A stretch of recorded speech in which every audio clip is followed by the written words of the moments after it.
its origins hatched in Slavic folklore, the mythical Firebird's journey westward has only enhanced its avant lore. Finding sanctuary amid sands both timeless and perpetual, the allure of the bird's plumage radiant, eyes hypnotic, talons just, and song enchanting prove a presence magical for those who respect its powers, and a harbinger dark for those who seek to tame its flight. In tales of yore, times bygone, the firebird protects its nest, the hue of its brilliant feathers, a guiding glow of belief, of renewal, of light, of home. A narrative rooted in myth, such powers, such imaginations are today realized with a tale of light and freeze. For the firebird and those who embrace its journey, it is a tale of seasons reborn, a fable actualized by the forge of steel blade and wooden implement, a legend which grows by roar and score. It is a story of fire and ice. Greetings, friends, and Firebirds fans, and welcome to the Desert Suns Fire and Ice podcast, presented by Desert Willow Golf Resort.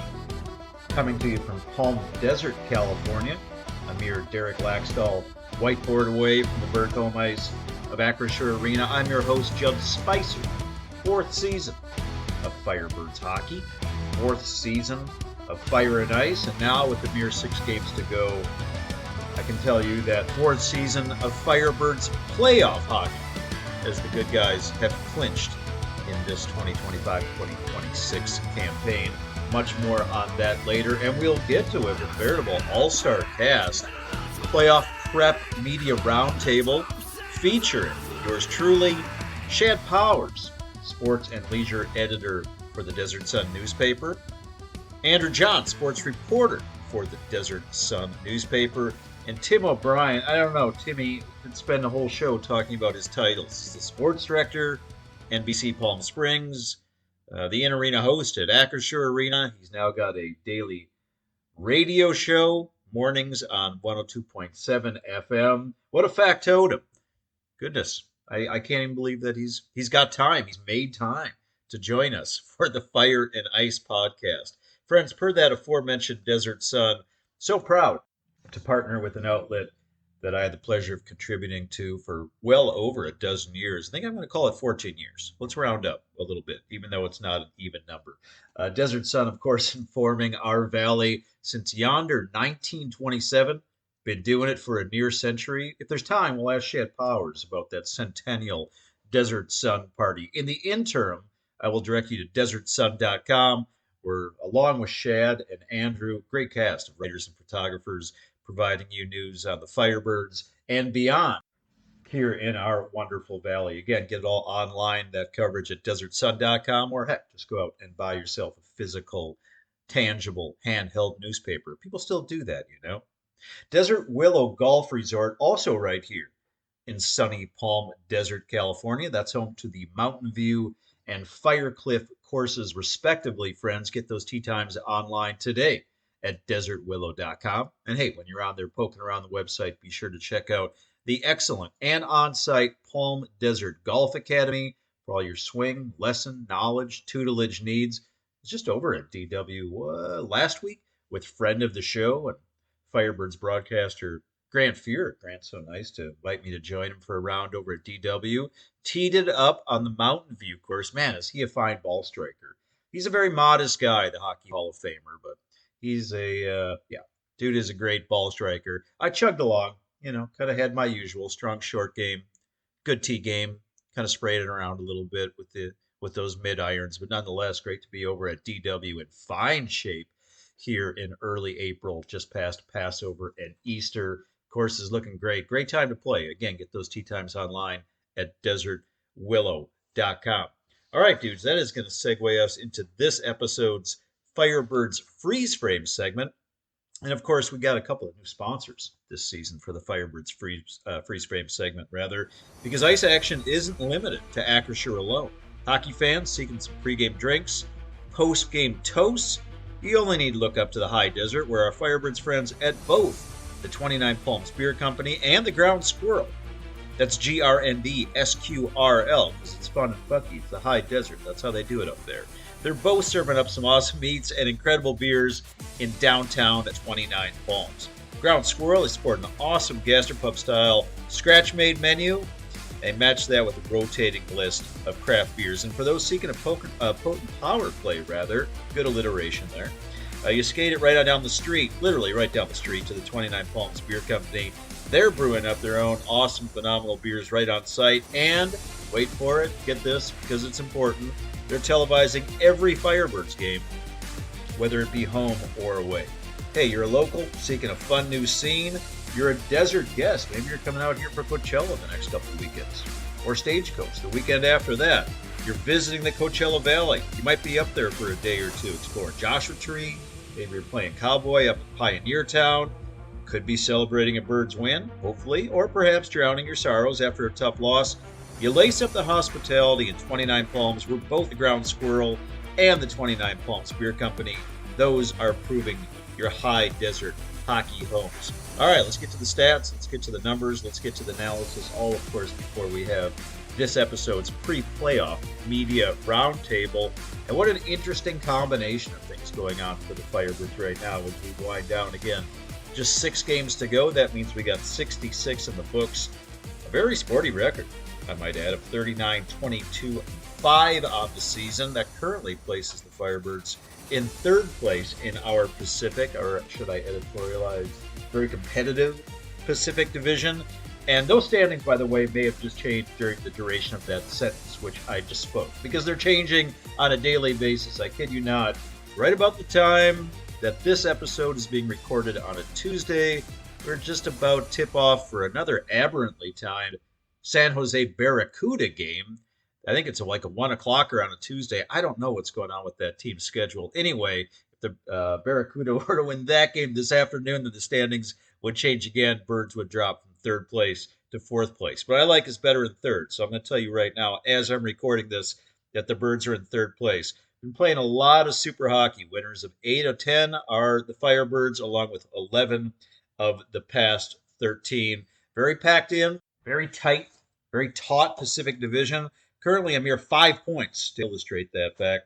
Just 5 points separate teams 3 through 6 in the division. Again, we're going to get to this more with the gentleman in the media roundtable to assess, who might we play? Where might we play? It can change on a near daily basis, or basically on a daily basis. This baby's going to come down to the final day. It looks like the final day of the regular season. It would very much seem. A little dichotomy going on right now because, as mentioned, as illustrated by the Firebirds, as it's getting into April, into mid-April, been playing some great hockey at the most important time. So a lot of sanguinity there to be really peaking and appearing so poised as the playoffs near. But at the same time, we're something of a triage unit.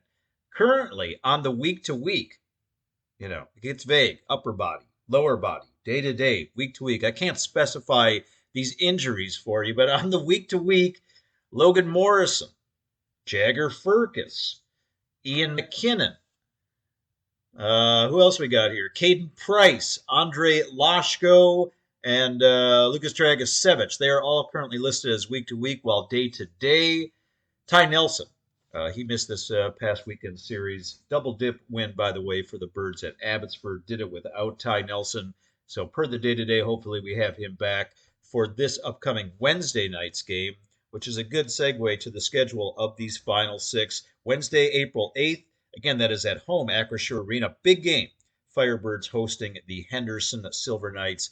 That is a 6:30 puck drop, and we will decidedly see you there. Birds follow that up Friday night, this Friday, April 10th. Quick road trip down the I-10 versus first place Ontario. Birds and Rain have their puck drop that night at 7 p.m., then flip it right around, come back east on the I-10 for Saturday, April 11th. This Saturday, April 11th, Birds at home versus the Ontario Rain. That is a 6 p.m. start, and it is country night. I think everybody, or at least the first whatever many people, get like a straw hat or some kind of country hat. So if you're going to country night, I don't know if that means you don't want to wear a hat, because the chances are you're going to get a free one when you walk in. Anyway, that's the theme for that evening. Final 3 of the season will find the Firebirds back in action on Tuesday, the 14th. That is these are all going to be important games. This is another big one, Tuesday, the 14th. A not aberrantly timed puck drop at San Jose. That is a 7 p.m. start. Saturday, the 18th, remain on the road at San Diego. That could also have a lot of meaning for the seedings and standings. 6 p.m. start, and then the regular season finale will bring the Birds back home to Acrisure Arena. That is Sunday, April 19th, 3 p.m. start, Fan Appreciation Day versus the defending champion, albeit last place, Abbotsford Canucks. Per the players and our scoring leaders, not to mention our netminders, I mean, a lot of the dudes I mentioned, I don't think we're going to see them Wednesday night versus Henderson because they're week to week and they haven't been out for weeks yet. But the leader, nonetheless, Logan Morrison. I feel like I jinxed Logan a little bit, by the way, because when he was on this program recently, and I was tentative, I was hesitant to mention this fact. I think there were respective knocks on tables on both of our sides when I mentioned that he played every game last year, had yet to miss a game this year. Well, now he's got a lower body injury, so he is week to week. Nonetheless, remains our leading scorer with 57 points on the year. That is a team high 27 goals paired with 30 assists. Currently tied for 12th in the American League with that total. Right behind him, also week to week, the Red Rocket, Jagger Firkus. 55 points on the year, 21 goals. Has Jagger paired with 35 assists. Tyson Jugnoth, 43 points. 8 goals matched with a team-high 35 assists. That is 7th among defensemen in the entire AHL. Leighton Road, talked a lot about Leighton, maybe not enough, having himself an exemplary season. Starting to find the score sheet a little bit more, too, between all the great little things that he's doing on the puck, on the boards, playing the body. 11 goals matched with 25 assists. Yanni Newman, in a mere 35 games, dude has 33 points. That's 21 goals for Yanni thus far, paired with 12 assists. As far as the aforementioned netminders, both are heating up, also doing so at just the right time. Nike Coco, now 18, 10, and 2 on the year. He's won 4 of his past 5 starts. 3.10 goals against, matched with a save percentage of .903. Also red hot, the Swede Victor Osman, now 17, 12, and 3 on the year. He's won 5 straight starts as Victor. Goals against, getting skinnier, 2.79. Save percentage, getting higher, .906 for Victor Osman with, again, 6 games to play in this regular season. All right, Firebirds friends, all that offered, all that prefaced, let's get to this episode's playoff prep media roundtable. Yours truly, Shad Powers, Andrew John, and our guy, Tim O'Brien.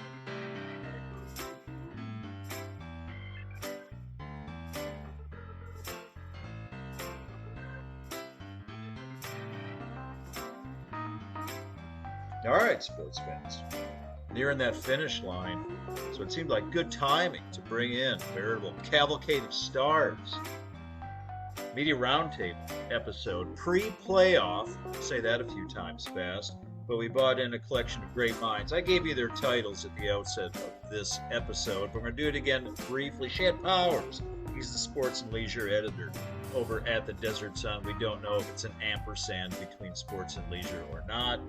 Andrew John, used to call him Andrew L. John. Find his work reporting on the Firebirds, bouncing tennis balls, much, much more. Also over at the Desert Sun. And a gentleman with so many damn titles, it's starting to bother me. We're going to run through him quickly. Sports director at NBC-Palm Springs. He's the in-arena host and Rinkside Reporter over at Acrisure Arena. There's some redundancy in that title, by the way. And you can hear him Monday through Friday. That's weekdays, 7 to 9 a.m. over at 102.7 on the FM dial. The guy's doing everything but selling you a corn dog and some popcorn over at the Birds Barn. Tim O'Brien also joins the Desert Sun's Fire and Ice podcast. All right, dudes, all that offered, all that preface, let's get right to the juice of this media roundtable. And I want to start with the big, broad brush. We're going to get to the specificity here shortly. So don't bruise my follow-up question yet by going into a bunch of names and stats. I just want to ask, and I'm going to get going with Shad Powers here because he's the oldest. I want to gain with these 6 games remaining your level of confidence in version number 4 of the Coachella Valley Firebirds as we head toward our 4th consecutive playoff shed. I mean, it's hard not to be more confident than I was a month ago. Definitely, I'm loving the way they're playing right now. I like that they're sort of winning in different ways, whatever that night calls for. They really kind of got a mentality about them now that's like, where I have confidence every night. Um, so I'm going to say my confidence level has risen to about 7.5 out of 10. Um, I think I'm more confident heading into the playoffs this year than I was last year. We could say that for sure. And then, of course, the first two seasons were special. Like, I don't think I'm quite ready to put this team in that category yet, but I'm definitely feeling good. And it's nice to see the team playing their best hockey at the end of the year, which is, of course, the most important time. So I'm feeling pretty confident right now, to be honest. Shad gave us the numerical scale, and I think we will borrow that henceforth. Tim O'Brien, to you, I guess we'll put it on a 0 to 10 or 1 to 10 scale. How are you balancing out this version of the Firebirds heading in, or rather toward, and then ultimately into the playoffs?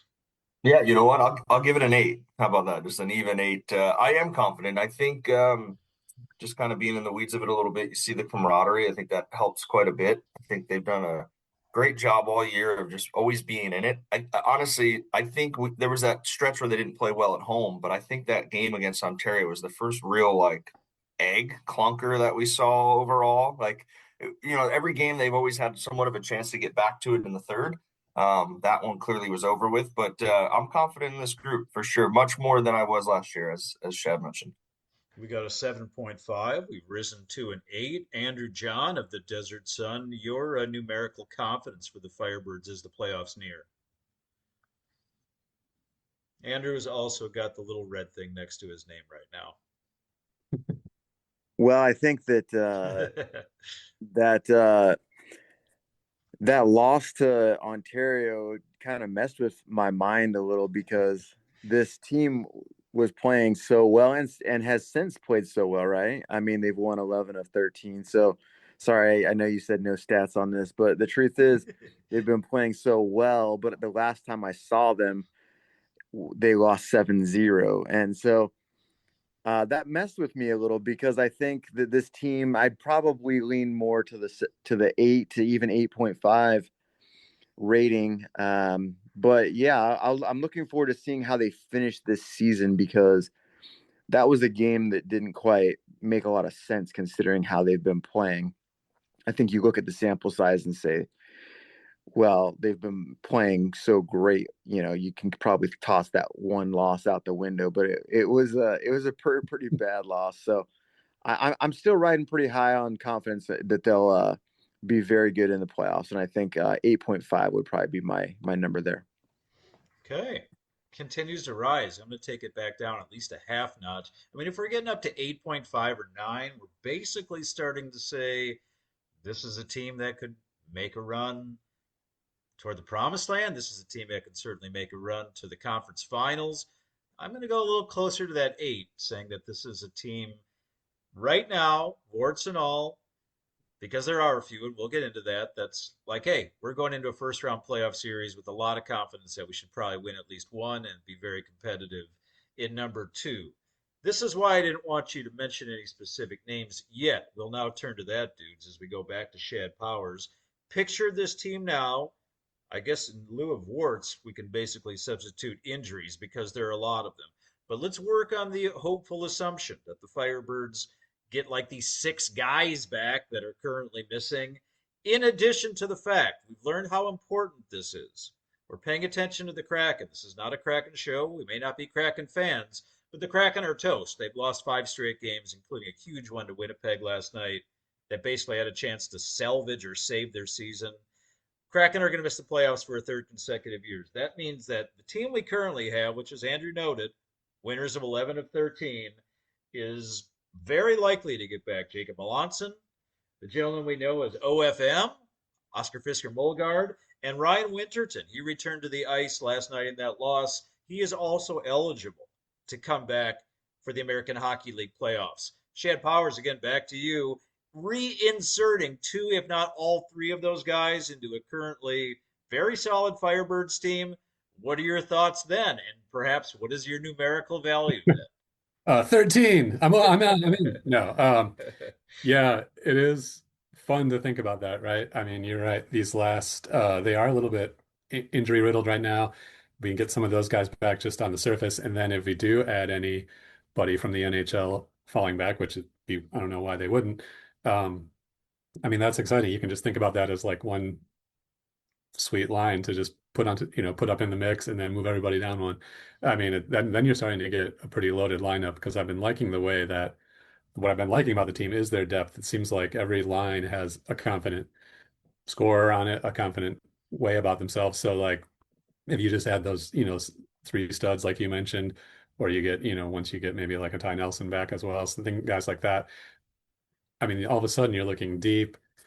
Of course, we know this is a young team, but like they always say, this point in the season, you can kind of like move that discussion to the side. Everybody's, a veteran of the AHL at this point, pretty much. And they're playing like it too, a little more confident. So you're right. If you think about it like that, and perhaps some of the teams will play in the playoffs won't be fortunate like that. Um, it is something to be even more excited about. I mean, there's just no getting around it. So I think, yes, that does. I'm not going to change my number, but that does make me more confident in a high number like that. Tim O'Brien, your thoughts? If we get those three guys back, or perhaps two of them, I think, look, we're definitely going to get two of those guys back. We don't know about Winterton. He hasn't played with us the whole year, although, again, he is eligible. If we get two of those guys back, we get healthy, sky the limit for the Birds come playoff time? Yeah, I think the 8, I was ahead of you there. The 8 was based off of that, those guys that are coming back. So Okay. it makes you think, though, when they do come back, who comes out? There's going to be a casualty of somebody that has played consistently throughout the year. The name that maybe comes to mind, a Carson Rakoff. Like, he's played really well, but somebody's got to come out, right? Ian McKinnon won't play. I guess they'll probably get rid of the muscle for that fourth line with some of these. So yeah, there's a better for Lax to have to make that decision than us. That's for sure. Because someone's going to have to come out, but you also you bring these guys down the ladder. You got to play them, obviously. So I'll stick with my 8 based off of who's coming down the pipeline.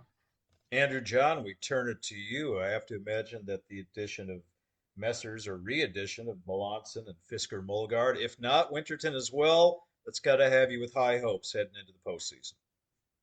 Yeah, I think that as as mentioned, just having that extra line of guys is going to be so huge for a team that to be able to get contributions from all 4 lines in the playoffs when defenses are tightening up and just playing so much better.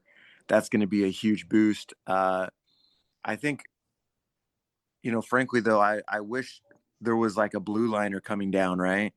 I think if they had, because right now they're so young and they've had some injuries on the blue line, it's like if you had a real like star player coming down to really anchor that. And we already do have some really good blue liners down here, but they, as we've seen in recent games, they have had to really dig deep into the bench there. Yeah. You know, Putting it mildly, maybe.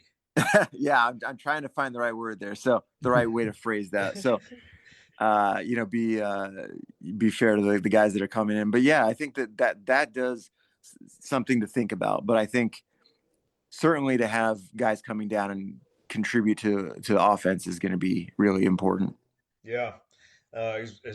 Especially against a couple of his particular opponents, which we'll get to momentarily, where they score a lot. They're some of the best scoring, if not the highest scoring teams in the league. Per the injured Shad Powers, I mean, it is a laundry list right now, dude. Mm-hmm. Messrs. Morrison, Furcus, Dragisevich, the aforementioned Ian McKinnon, Loshko, Price, Ty Nelson, you mentioned.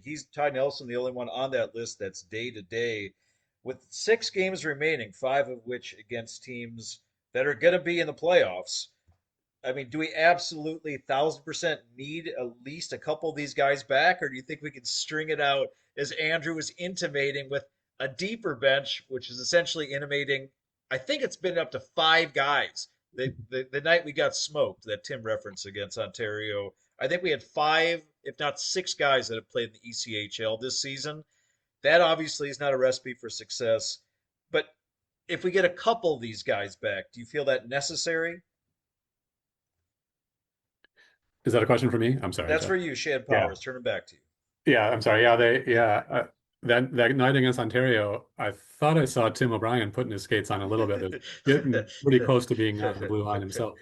Um, but yeah, I think yes, obviously, I think in the that's a great point that Andrew made about the blue line. All the guys coming back you mentioned are not going to help it there. So it is a concern for sure, and it leads me to believe that to win playoff series is we're going to have to do it maybe by outscoring teams, which I think we'll have the capability of doing, but that's a scary way to enter the playoffs where we all know games are lower scoring traditionally. Defense is more important. Defense wins championships, all that stuff.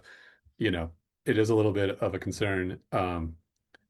Yeah, if some of those guys don't come back and we are running the mash unit defensive line, that's that's gonna be a problem. There's no doubt. So I'm hopeful that some of the mainstays will be back, but yeah, that's definitely the area of concern. I think we can all agree.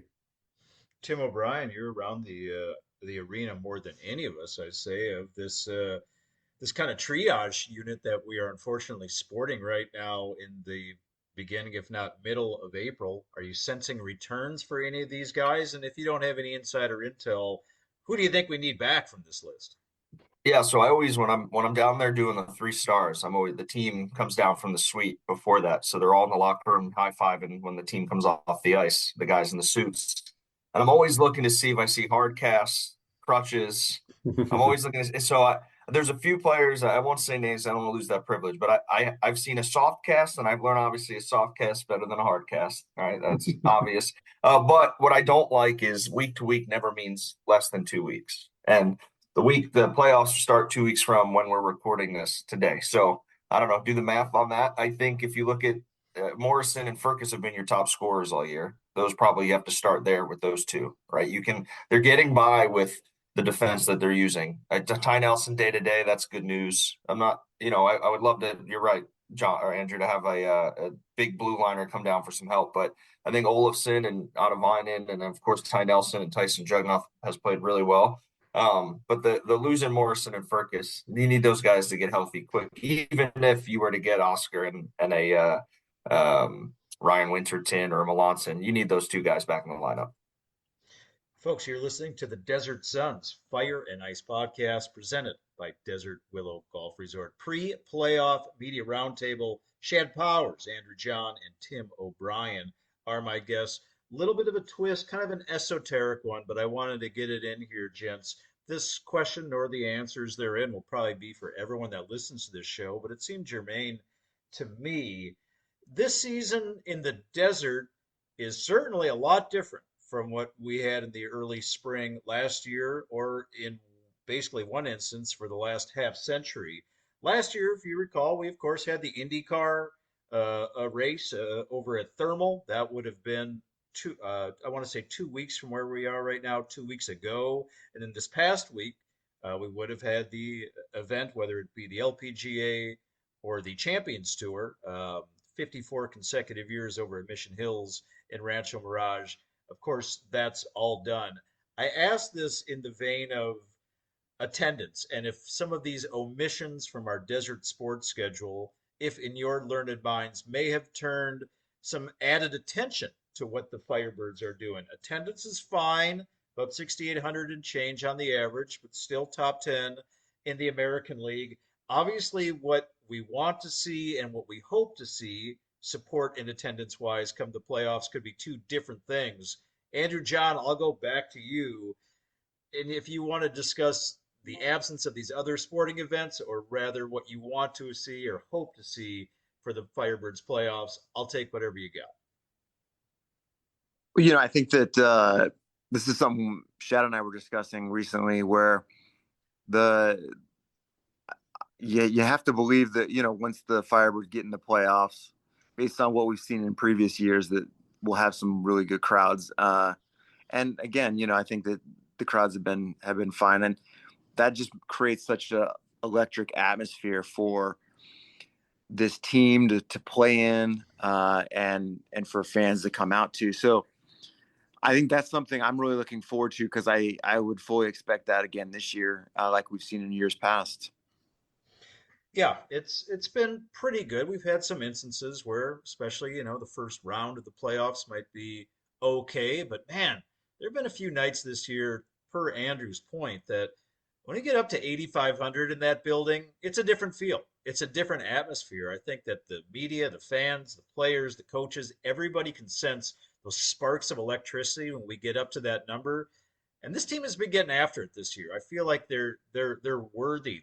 They're due that respect of nearly filling that building right away for the first round. Your thoughts on this same subject, Shad Powers?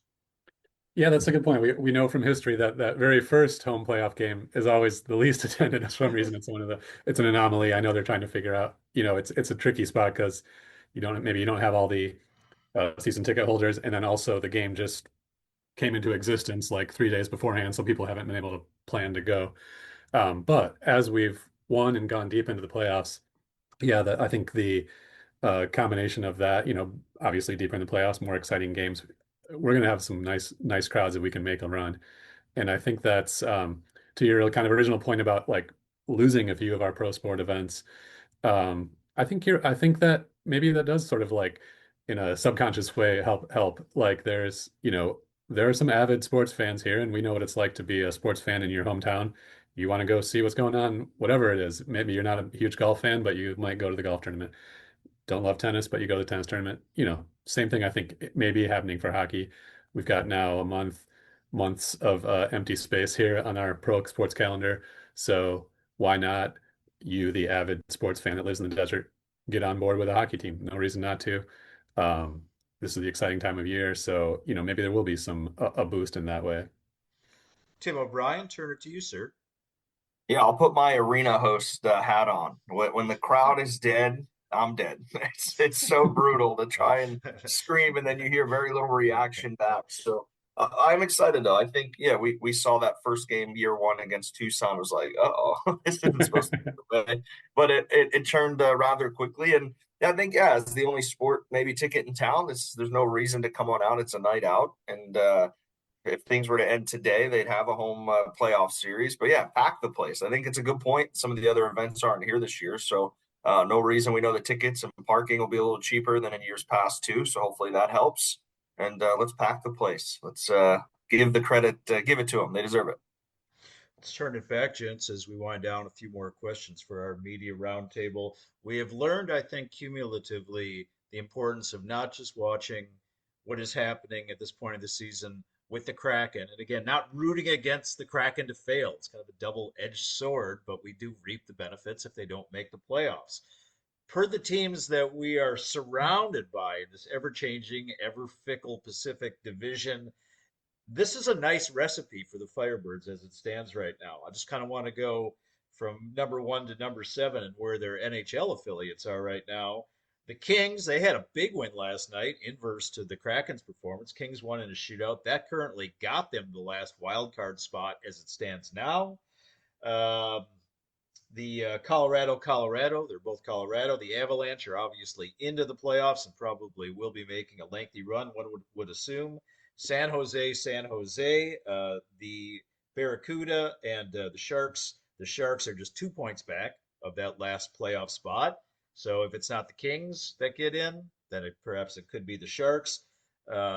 Henderson's parent club, Las Vegas, they are currently in the playoffs. Bakersfield's parent club, Edmonton, they are in the playoffs. And San Diego's parent club, Anaheim, currently also in the playoffs. So a lot of the teams that are surrounding us are not likely, as it stands now. There's some close things in that league as well, of course. Things have to play out over this next week and change. But there's a lot of teams that likely aren't going to be getting dudes back. And we saw it last year. We saw with Abbotsford what happens when you get 4, 5, 6 guys back. You got a completely different team, a team built to make a run. That prefaced. Got some other supporting statistics to back this up, but I want to hear opinion-wise first, whatever you guys want to throw out. Andrew, John, back to you. Which team do you want to face in the first round? As Tim mentioned, if the playoffs started today, it would be the Birds hosting a best-of-3 against Bakersfield. But which team do you want to face, and which team don't you want to face in this first round of the playoffs? Well, I think that So you're talking like beyond this first round, since we No, already kind of know. well, in the first round, because I mean, positions 3 through 6 in the Pacific, Yeah. they're separated by 5 points. I think right as we're talking, as I've mentioned before on this episode, San Jose in their weird schedule, they're playing right now in the afternoon on Tuesday, so they could jump over the Firebirds. We could be back and forth. So we don't know. We might not know to the last day. So whether it be San Jose, Bakersfield, Henderson, uh, those are, I guess, the likely culprits. But who would you like to see us play, and who don't you want to see us play? Well, I think I would like to see the Firebirds start with Henderson, just because, I mean, gosh, it's so tough because every team is a dangerous team. You really don't want to see. I think the team. I think I take them over Bakersfield because Bakersfield has actually had the Firebirds number a little bit this year, and I think there's some confidence that they would have coming in to that series. That team I definitely don't want to see is San Jose, because that's a team that, while the Firebirds have won some recent games against, that's a team that is really dangerous offensively. And with the way the Firebirds are a little on the on the mend with their blue line, I just worry about facing a team that is that good offensively. You could also say that I think for me, it goes without saying, you don't want to see Ontario or Colorado, because those two teams are also very, very difficult and very good offensively. So I'll go with Henderson would be the team I think I would hope to see. It will be interesting because no matter who they play is going to be a tough opponent. So definitely Shad, a lot of intriguing matchups there. yeah, absolutely. Before I go to Shad Powers, quick interjection. I clarified this with our Firebirds friend Evan Pivnik today, that any of these likely first round matchups, save for San Jose, the best of three would be a 1-1-1 format, which is to say the host would get games 1 and 3 at home, whereas they would travel for game 2. If it were San Jose and we were to host that, that doesn't, I don't know if that's a likely scenario, but it still could happen. Then all the entirety of the best of three, again, if we were hosting, would be here, or if they were hosting, would be there. Shad Powers, turn to you. Who do you want to play? Who don't you want to play in this first round? Well, I'm going to take it a different direction. What I want is to be third. I'll play any team if we can choose to be third as opposed to fourth. Of course, we want to be third or fourth to get that home field, but I don't like or I think you can throw a net over these four teams: us, Bakersfield, San Jose, and Henderson. So, if you crunch the numbers, yes, we're 2-6 against Bakersfield this year. However, 6 of those games were back in 2025. So, the only 2 games they played recently have been a 1-1 split. So, not too worried about that bad record against Bakersfield. Um, San Jose, we have a good record against, as Andrew mentioned, 5-2 with 1 game left. Um, and Henderson has been a real, seesaw. It's pretty much, I think, 3-4 with 1 game left. But I like the idea of, I'm not trying to like get us into a certain matchup. Like I said, I think it's the value comes in staying in third place if they can, to get that, outside chance at a second home series if there's an upset, among the in the 7-2 matchup. But I just like the uh, notion of being at home. Like you said, if it's against San Jose, that'd be interesting to have all 3 games at home. But I don't feel like there's a matchup that favors us or has us in a big hole. So it's kind of sort of like skirting the actual question, I suppose. But I like I think I might go with Bakersfield. I know it's a weird thing to say, but my thinking is, yeah, they won't be, their eyes will be open to Bakersfield because they have had their number this year, and yet that was against a very different Firebirds team, I would say. So I think maybe if they did play Bakersfield, they would, come with a little extra. So I'll kind of go against the statistical logic and say Bakersfield. Tim O'Brien, turn the same question, or I guess two-part question to you, sir. Yeah, I'll start with I wouldn't want to see Bakersfield, only based off of the feeling I remember having every time they came here. It's like, man, they just have their number. Like they're big, they're They're physical, big. they're just an ugly team. Like I don't know, I just didn't feel comfortable that whole time, and you could feel a weird vibe in the building. And but fair point. Look, all those games were before the new year, so Mhm. much has changed. I remember having a conversation with you, Judd, about I think the Firebirds opened the eyes to San Jose a little bit. Like, I don't know that San Jose wants the Firebirds in their matchup. So I kind of like that feeling we had. And I'll just to play along say, bring on the Barracuda. I feel confident against them. And selfishly, I'll say I don't want to play Vegas only because of those silver helmets. They're so ugly. I was I gonna don't want say, to look at those things. But yeah, you're right. Look, it's not going to be easy. And 1 and 2 are only separated by a point, I believe. Yeah, Mhm. Ontario and Colorado. So And they who the play heck tonight. knows what's going to happen? Buckle up, man. I don't know. We don't know where we're going, where we're going to be, if we stay, who it is. So it's going to be fun. No, and we've never quite had a scenario like this heading into the final handful or so of games.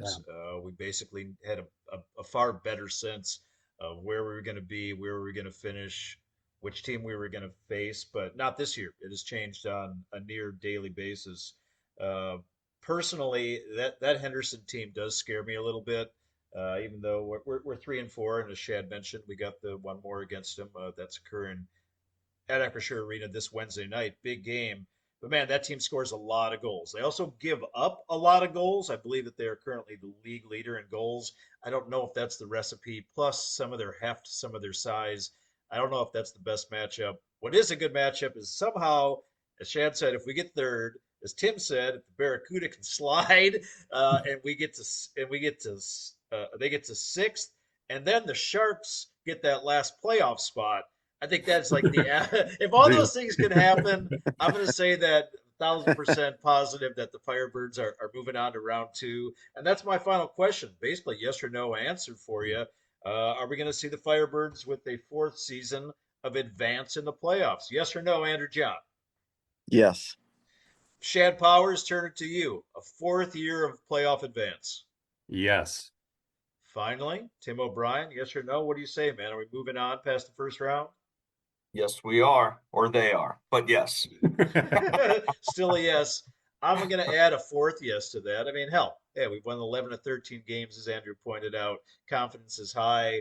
Hopefully, the guys get healthy for this final stretch run. Obviously, we're going to need a few of these fellas back, especially the scorers that Tim referenced, and then eventually get back a couple guys that have been playing very, very well at the NHL level. Obviously, it'd be great to have Melanson and Oscar, and if not more, back in Firebirds uniforms.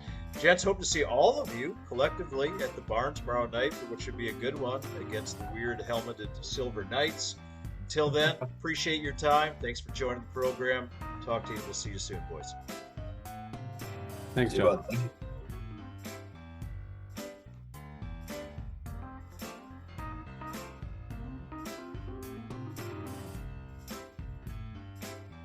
All right, Firebirds flock. It's going to wrap it up for another episode of the Desert Suns Fire and Ice podcast, presented by Desert Willow Golf Resort. So appreciative of your time, your interest, your ongoing support of this endeavor in year number 4 as year number 4 winds down, at least the regular season of Coachella Valley Firebirds hockey. Equal appreciation goes to this episode's guests, veritable cast of all-stars, Roundtable episode, Shad Powers and Andrew John from the Desert Sun, and Tim O'Brien. I'm going to lose breath if I mention all of Timmy's jobs again. So we'll just say Tim O'Brien, thank you as well for joining. Extended gratitude goes to those who make this show go. The Desert Sun newspaper. You can find it online. All the Firebirds coverage and news of the Valley Beyond at desertsun.com. Or again, heck, just go get yourself a physical newspaper. People still do that. Desert Willow Golf Resort. Get your tee times online for either or both. I'm going to recommend the latter. Go play both courses. Play 36. Play the mountain. Play the Fire Cliff. Get them online at desertwillow.com. When you're on there poking around with that little mouse, click to the on-site and awesome Palm Desert Golf Academy for all your swing instruction lesson tutelage needs. Find it all online at desertwillow.com. Your high desert hockey homes, yonder 29 Palms, both the 29 Palms Beer Company and the Ground Squirrel for locals, for desert guests. go check out both places. And don't forget that as we're getting down to these final 6 games, all of them are important. You can watch them all televised at the 29 Palms Beer Company up there in 29 Palm, CA. Thanks again, everybody, for tuning in. We'll look forward to what should be an undoubtedly exciting final 6 games before the Birds make their 4th playoff appearance in as many seasons of CV Firebirds hockey. Are we getting spoiled by seeing playoff hockey every year? Yeah, maybe a little bit, but so be it. Let them have cake. Let them be hazards, as my dad might say. Let's enjoy it. Another season of postseason action soon coming our way. We'll find out against whom and which and when after this regular season winds down in the very near future. Until then, we look forward to seeing you for a big one this Wednesday night. Birds hosting the Henderson Silver Knights and their weird silver shiny Tron helmets. That is a 6:30 p.m. puck drop. Thanks again, everybody, for tuning in. And as always, be well.